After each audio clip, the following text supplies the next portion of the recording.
brasileiros que foram para o cinema. Você conhece? Quais foram eles? O que acha desse transporte? Já pensou em realizar um espetáculo ou um roteiro para o cinema, tendo como base algum livro? Fica comigo que eu vou falar de grandes filmes e que você talvez nem saiba que tiveram inspiração em um livro.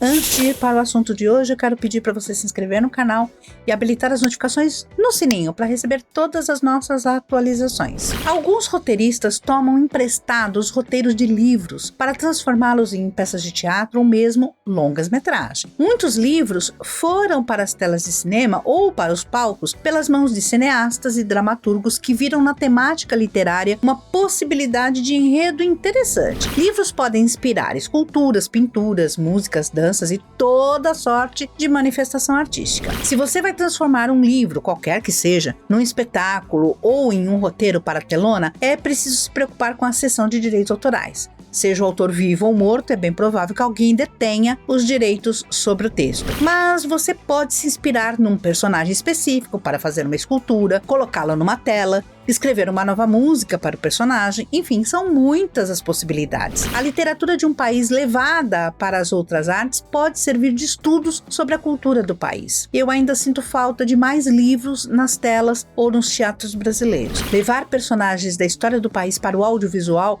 ou até para games, pode provocar interesse de jovens pela cultura e pela história brasileira. Mas quais livros brasileiros já foram para as telas? E você consegue me dizer qual a importância deles tanto para o fomento à literatura como para o audiovisual? Vamos ver algum desses livros e claro que existem outros. Se você lembra de algum que eu não falei aqui, deixa nos comentários e vamos descobrindo a literatura e nossa cultura. Clarice Lispector, com a sua A Hora da Estrela, foi adaptado para o cinema em 1985 com direção de Suzana Amaral. Capitães de Areia, um romance de Jorge Amado, escrito em 1937, teve o filme lançado em 2011 com direção de Cecília Amado, neta do escritor. A Morte de Quincas Berro d'Água, também de Jorge Amado, foi para as telas com o nome de Quincas Berro d'Água, lançado em 2010 com direção e roteiro de Sérgio Machado. O 15, de Raquel de Queiroz, virou filme com direção de Jurandir Oliveira, lançado em 2004 e conta a história da Grande Seca de 1915. Vidas Secas, de Guimarães Rosa, foi dirigido em 1963 por Nelson Pereira dos Santos e conta a vida no sertão e a tentativa de fugir da seca. Meu Pé de Laranja Lima, de José Mauro de Vasconcelos, publicado em 1968, teve versão para o cinema em 2012, com direção de Marcos Bernstein. Além dessa adaptação de 2012, há outras anteriores para o cinema e também para televisão, na versão novela. Amar, Verbo Intransitivo, de Mário de Andrade, que conta a iniciação sexual de um adolescente com uma mulher contratada pelo próprio pai, foi para as telas em 1975 com o título Lição de Amor, com direção de Eduardo Escorel. O Quatrilho, de José Clemente Pozenato, este dirigido por Fábio Barreto, foi inclusive indicado ao Oscar. E claro que temos autores mais contemporâneos, com temas mais palatáveis, como Bellini e a Esfinge, de Tony Bellotto, adaptado em 2001 com direção de Roberto Santucci e roteiro do próprio autor,